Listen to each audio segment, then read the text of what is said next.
नमस्कार दोस्तों, आशाएं में आपका स्वागत है। अगर आप भी एमए फर्स्ट सेमेस्टर के स्टूडेंट हैं और सीएसजेएमयू यूनिवर्सिटी में पढ़ते हैं और आपका सब्जेक्ट भी हिस्ट्री है, तो ये वीडियो आपके काम का हो सकता है। इस वीडियो में हम आज बात करने जा रहे हैं एमए फर्स्ट सेमेस्टर के हिस्ट्री के first paper historiography concepts, methods and tools के बारे में। इस वीडियो में historiography concepts, methods and tools के 2023 और 24 का क्वेश्चन पेपर है। तो चलिए वीडियो को शुरू करते हैं। तो जैसा कि आप देख सकते हैं कि यहाँ सबसे पहले नोट दिया गया है, सभी खंडों से निर्देशानुसार प्रश्नों के उत्तर दीजिए। ये आपका जो पेपर है, ये पूरा पेपर 75 मार्क्स का है। 25 मार्क्स आपको स्कूल की तरफ से दिए जाते हैं और इसके साथ ही ये क्वेश्चन पेपर 2 घंटे का है, जैसे कि आपको कॉपी में 2 घंटे के अंदर ही अंदर सारे क्वेश्चंस को करना होगा। इसमें इस क्वेश्चन पेपर में 3 सेक्शंस होते हैं। सेक्शन ए में 9 क्वेश्चंस होते हैं, जो सभी, जैसे कि आप यहाँ देख सकते हैं, सेक्शन ए जो है जिसे लघु उत्तरीय प्रश्न बोलते हैं, इसमें 9 क्वेश्चंस होते हैं और सभी क्वेश्चंस 5-5 मार्क्स के होते हैं। अगर हम बात करें तो इस पूरे क्वेश्चन पेपर में आपको टोटल 11 क्वेश्चंस का आंसर देना होता है, जिसमें कि जो आपके 9 क्वेश्चंस हैं ये शॉर्ट आंसर टाइप क्वेश्चंस होते हैं। इसके बाद जो 2 हैं वो लॉन्ग आंसर टाइप क्वेश्चंस होते हैं, जो कि आपके 15-15 मार्क्स के होते हैं। तो चलिए स्टार्ट करते हैं। तो जैसे कि हम यहाँ देख सकते हैं, ये हमारा सेक्शन ए है, लघु उत्तरीय प्रश्न। यहाँ पे लिखा हुआ है नोट, सभी प्रश्न अनिवार्य हैं, जैसा कि यहाँ पे लिखा हुआ है।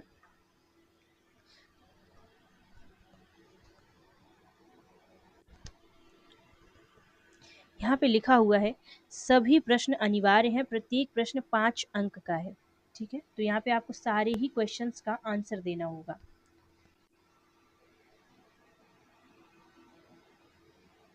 ठीक है ना, तो पहला क्वेश्चन क्या है, इतिहास क्या है। सो फर्स्ट क्वेश्चन है, इतिहास क्या है, व्हाट इज हिस्ट्री। अगर बात की जाए तो ये जितने भी क्वेश्चंस हैं, इन सारे क्वेश्चंस को आपको, इन सभी के सभी क्वेश्चंस को आपको लगभग हाफ पेज में करना होगा। हाफ पेज या आप हाफ पेज से थोड़ा ज़्यादा कर सकते हैं, बस इतना ही आपको लिखना है। इसमें बहुत ज़्यादा आपको लिखने की ज़रूरत नहीं है। तो पहला क्वेश्चन आपसे पूछा गया है, इतिहास क्या है, व्हाट इज़ हिस्ट्री, तो आपको इसका आंसर देना है उसमें। फिर इसके बाद फर्स्ट का ही सेकेंड नंबर क्वेश्चन है, क्या इतिहास लेखन में निष्पक्षता संभव है, तो आपको इसका आंसर देना है। जो भी इसका आंसर होगा, क्या इतिहास लेखन में निष्पक्षता संभव है, क्या हम निष्पक्ष हो सकते हैं या हम किसी एक पक्ष के तरफ झुके हुए रहते हैं, तो आपको इसका आंसर देना है। तो वैसे देखा जाए तो जब भी हम इतिहास लेखन करते हैं तो कहीं ना कहीं ये देखने को मिलता है कि हम एक पक्ष की तरफ झुके हुए दिखाई देते हैं, हम ना चाहते हुए भी झुक जाते हैं उसकी तरफ। सो एंड अब बात करते हैं थर्ड नंबर क्वेश्चन की। थर्ड नंबर क्वेश्चन क्या है, थर्ड नंबर क्वेश्चन में दिया गया है, गौड़ स्रोतों से आप क्या समझते हैं। ये गौड़ स्रोत क्या होते हैं, तो गौड़ स्रोत का मतलब होता है सेकेंडरी सोर्सेस। क्या होते हैं सेकेंडरी सोर्सेस, तो what do you understand by secondary sources, आपको इसका आंसर देना है यहाँ पर। ठीक है, चलिए बढ़ते हैं आगे फोर्थ नंबर क्वेश्चन में। डी नंबर, इतिहास विज्ञान है अथवा कला, स्पष्ट कीजिए। हिस्ट्री इज अ साइंस और आर्ट, क्लैरिफाई। तो अगर हम इस क्वेश्चन का आंसर देखें तो इतिहास विज्ञान है या कला, तो भाई जब हम देखते हैं विज्ञान के लिए तो हम यहाँ पे देखते हैं कि हम ऐसे ही कोई भी चीज़ पे भरोसा नहीं कर लेते। भाई जितनी भी चीज़ें हुई वो सब की सब हिस्ट्री हैं, तो क्या मतलब है कि सबको विश्वास कर लेंगे हम, नहीं। तो हम विश्वास तो उन्हीं पे करते हैं जिनका हमारे पास कुछ प्रूफ है, जो तार्किक हैं। तो जब तार्किक और प्रूफ की बात आती है तो ये शो करता है लाइक ये एक साइंस है। बट हम यहाँ देखते हैं कि यहाँ पे साहित्य बहुत देखने को मिलता है और यहाँ पे किसी तरीके के कोई एक्सपेरिमेंट्स वगैरह नहीं होते हैं। सो ये इस तरीके से ये एक, इसको आर्ट बोल सकते हैं। तो इस तरीके से ये एक आर्ट भी है, एक साइंस भी है, बट मोस्ट कॉमन ये आर्ट ज़्यादा है, साइंस कम है। तो अलग अलग विद्वानों का अपना अपना मत है, आपको इसमें अपना मत देना है।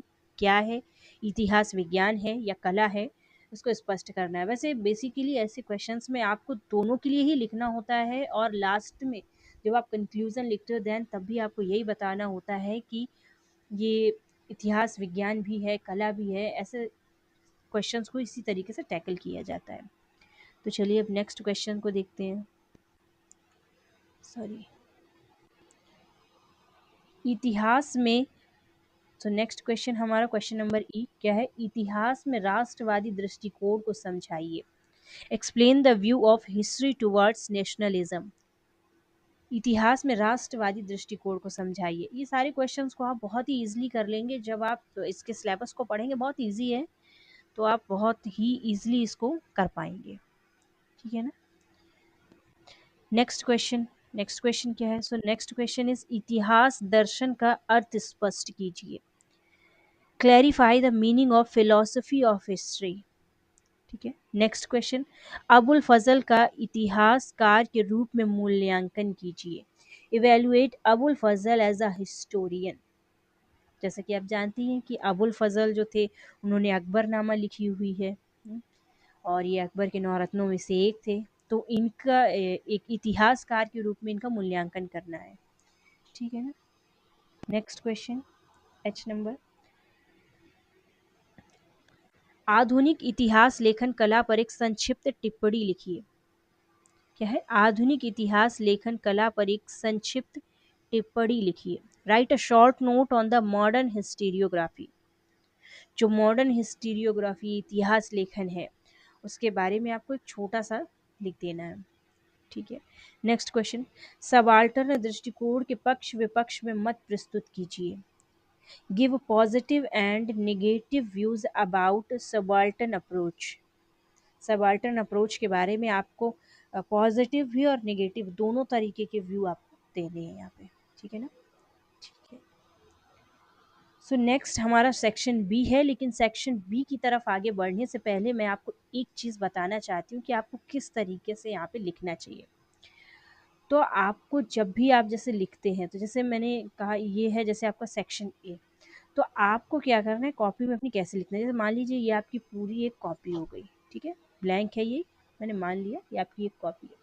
इस कॉपी में ये जो आपका एक पेज है, इस पेज में आपको क्या करना है, ऊपर सबसे पहले आप लिखिए सेक्शन ए। इस तरीके से अगर आप लिखते हैं ना तो आपको बहुत अच्छे मार्क्स मिलने वाले हैं, ठीक है। आपने यहाँ लिख दिया लाइक सेक्शन ए, नीचे आप लिख दीजिए सेक्शन ए में क्या है। तो सेक्शन ए में जैसे शॉर्ट आंसर टाइप क्वेश्चन है, तो आप यहाँ पे लिख दीजिए शॉर्ट आंसर टाइप क्वेश्चन। इस तरीके से आप लिख दीजिए। इसके बाद आप, अगर आपको क्वेश्चन लिखना है तो लिखिए, नहीं तो आप अपना आंसर लिखिए। तो आपको आंसर कैसे लिखना है वो बात है। तो आपको क्या करना है, यहाँ पे लिखना है सबसे पहले, अगर आप हिंदी में लिखते हैं तो आपको लिखना है उत्तर संख्या, अगर आप इंग्लिश में लिखते हैं तो आपको लिखना है आंसर नंबर। तो आपको यहाँ पे डालना है, अगर आप हिंदी के हैं तो लाइक आप ऐसे डालेंगे उत्तर संख्या। तो आप यहाँ पे कैसे लिखेंगे, आप यहाँ पे लिखेंगे उत्तर संख्या, ऐसे नहीं लिखेंगे वन, आप लिखेंगे, क्योंकि ये जो सेक्शन ए है इसमें वन नंबर ही क्वेश्चन है, क्वेश्चन वन ही है, यही क्वेश्चन वन के कई सारे पार्ट्स हैं। तो आप इसको कैसे लिखेंगे, आप लिखेंगे उत्तर संख्या वन का। अब आपको जो भी लिखना है, लाइक अगर वन के ए का आंसर देना तो आप यहाँ लिखेंगे वन का ए, इस तरीके से लिखेंगे। अगर आप इस तरीके से लिखते हैं तो आपको बहुत अच्छे मार्क्स मिलने वाले हैं। और इसके बाद आप नीचे की लाइन से अपने आंसर को स्टार्ट कर दीजिए, और आपको अपना आंसर यही लगभग जैसे मैंने आपको पहले ही बताया, आधे से या आधे से थोड़ा सा ज़्यादा पेज में आपको लिख देना है। बहुत ईजिली आप इसका आंसर दे लेंगे, बहुत ज़्यादा टफ नहीं आता है क्वेश्चन पेपर, बिल्कुल। आप ये मान लीजिए ईजी ही आता है या मॉडरेट मान लीजिए, बस टफ नहीं आता है बिल्कुल भी, ठीक है। तो चलिए अब हम लोग बढ़ते हैं आगे सेक्शन बी की तरफ। तो आपको सेम इसी तरीके से सेक्शन बी में भी लिखना है, डालना है वहाँ पे बिल्कुल अच्छे से सेक्शन बी। अगर आप हिंदी में लिखते हैं तो खंडवा दीर्घ उत्तरी प्रश्न, एंड फिर आपको लिखना है वहाँ पे आंसर नंबर ये, या जो भी आपका आंसर है उसको आपको लिखना है। अब यहाँ पे हमारा, जैसे कि मैंने आपको पहले ही बताया था कि जो सेक्शन बी है यहाँ पे आपको 4 क्वेश्चंस दिए होते हैं। जो सेक्शन बी है इसमें आपके 4 क्वेश्चन होते हैं, जैसे 2, 3, 4 एंड 5। इस तरीके से आपको सेक्शन बी में आपके 4 क्वेश्चंस दिए होते हैं ऐसे करके। और इन 4 क्वेश्चंस में से आपको कोई भी एक का आंसर करना होता है, किसी भी एक का आंसर करना होता है, चाहे आप सेकंड नंबर का आंसर कर दीजिए, आप थर्ड का आंसर कर दीजिए, आप फोर्थ को आंसर कर दीजिए, आप फिफ्थ को, चारों में से किसी एक का आंसर करना होता है। और ये जो क्वेश्चन होता है ये 15 मार्क्स का होता है, तो ये बहुत ही ज़्यादा मार्क्स गेनिंग क्वेश्चन होता है, क्योंकि आप दो ही क्वेश्चन में, सेक्शन बी और सेक्शन सी में, केवल आप इन दो को करके आप 30 मार्क्स गेन कर सकते हो। यू नो आप 75 में 30 मार्क्स केवल दो क्वेश्चन करके ही गेन कर सकते हो। तो ये बहुत बड़ी अचीवमेंट है अगर आप इन दो क्वेश्चन को बहुत अच्छे से लिखते हो और आप मानिए कि आप 30 मार्क्स गेन कर लेते हो, तो ये बहुत बड़ी बात है। नहीं 30 फिर भी आप 25 अराउंड अगर आप गेन करते हो तो बहुत अच्छे मार्क्स आप गेन कर ले जाओगे। तो आपको ये भी याद रखना है कि जब आप हिस्ट्री के पेपर को लिखते हैं तो अगर आप ग्राफ्स बना सकते हैं तो बिल्कुल बनाइए, आप मैप वगैरह बना सकते हैं बिल्कुल बनाइए, आप वहाँ पे टेबल्स वगैरह बना सकते हैं, उसको शो कर सकते हैं कुछ दे के। आप इस तरीके से कई सारे मेथड्स होते हैं, अच्छे से अपना प्रेजेंटेशन करिए, बढ़िया से प्रेजेंट करिए, तो बहुत अच्छे मार्क्स मिलते हैं। तो चलिए देख लेते हैं क्या है क्वेश्चन। तो क्वेश्चन में है, इतिहास में पूर्वाग्रहों को दूर करने के लिए सुझाव दीजिए। Give suggestions for the removing bias in history. यानी कि हिस्ट्री में क्या होता है, हम अक्सर अपने पहले से ही मान लेते हैं कि भाई ऐसा होगा, ये भी ऐसे नहीं काम चलेगा कि आपने सोच लिया, आपने अपने मन में सोच लिया कि हाँ ये व्यक्ति ऐसा होगा, तो लाइक, तो आपको ऐसा नहीं सोचना है। पढ़ना है उसके बारे में, उसको अच्छे से, कई बार आपकी सोच के विपरीत वो निकल जाता है, तो आपको इसे दूर करने के लिए सुझाव देने की कैसे इसको दूर कर सकते हैं, बायसनेस जो होती है। जैसे होता है ना, किसी के बारे में हम गलत अवधारणा बना लेते हैं तो फिर वो हमारे लिए गलत ही रहता है, तो ऐसा नहीं करना है हमें। तो हमें बहुत ही फेयरली आंसर करना है इन सभी का, ठीक है। नेक्स्ट क्वेश्चन, थर्ड नंबर, इतिहास लेखन की प्राचीन भारतीय परंपरा का वर्णन कीजिए। Describe the ancient Indian tradition of historical writing. Next question, four number, इतिहास के सामाजिक सिद्धांत से आप क्या समझते हैं। What do you understand by sociological theory of history. तो आपको इन सभी क्वेश्चंस का बढ़िया से आंसर देना है, ठीक है। Next question, fifth number question क्या है। फिफ्थ नंबर क्वेश्चन, इतिहास का राजनीति शास्त्र से संबंध वर्गीकृत कीजिए। आप बिल्कुल इसे ये दिमाग में रख लीजिए कि ये जो क्वेश्चन है ये आता ही आता है, इंपॉर्टेंट। मतलब ये का मतलब ऐसे क्वेश्चंस जिसमें आपको किसी एक सब्जेक्ट को दूसरे सब्जेक्ट्स के कंपेयर करना हो, लाइक यहाँ पे हिस्ट्री को पॉलिटी से कंपेयर करना है, आपको हिस्ट्री से आर्ट को कंपेयर करने को आएगा, हिस्ट्री से सोशियोलॉजी को कंपेयर करने को आएगा, हिस्ट्री से आपको इकोनॉमिक्स से कंपेयर करने को आएगा, हिस्ट्री से आपको भूगोल से कंपेयर करने को आएगा, ज्योग्राफी से कंपेयर करने के लिए आएगा।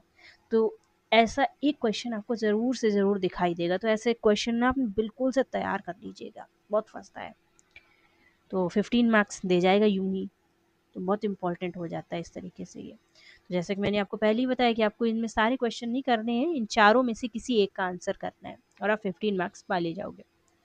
नेक्स्ट बढ़ते हैं सेक्शन सी की तरफ। तो सेक्शन सी ये भी दीर्घ उत्तरीय प्रश्न है, यहाँ भी लॉन्ग आंसर देना होता है। ये आपको लगभग से लगभग जितना भी आप लिख सकते हैं, अगर 2.5 से 3 पेज में आपको लिखना होता है। ये 15 मार्क्स का होता है, मैंने आपको पहले ही बताया। इसमें भी आपको 4 क्वेश्चंस दिए होते हैं और चारों में से किसी एक का आंसर करना होता है। जैसे आप देख सकते हैं यहाँ पे 6 नंबर है, फिर 7 है, फिर आपका ये 8 नंबर और ये 9 नंबर है। इन चारों में से आपको किसी एक का आंसर करना है। तो चलिए देखते हैं। तो 6 नंबर क्वेश्चन क्या है। 6 नंबर क्वेश्चन कह रहा है, रैके आलोचनात्मक इतिहास लेखन कला का जन्मदाता था, इस कथन की व्याख्या कीजिए।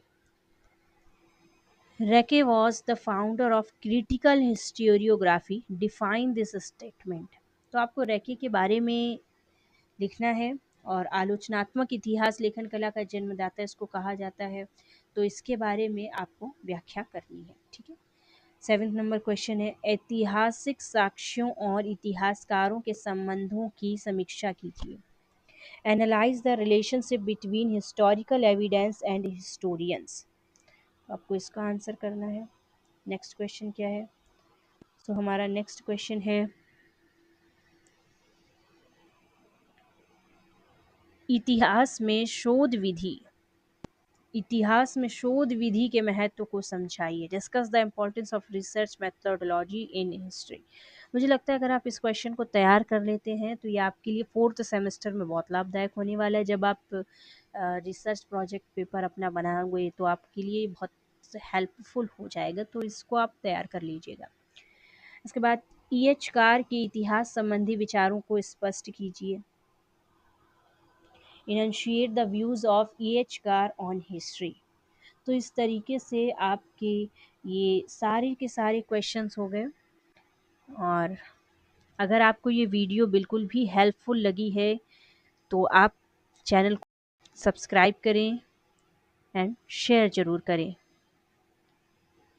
धन्यवाद।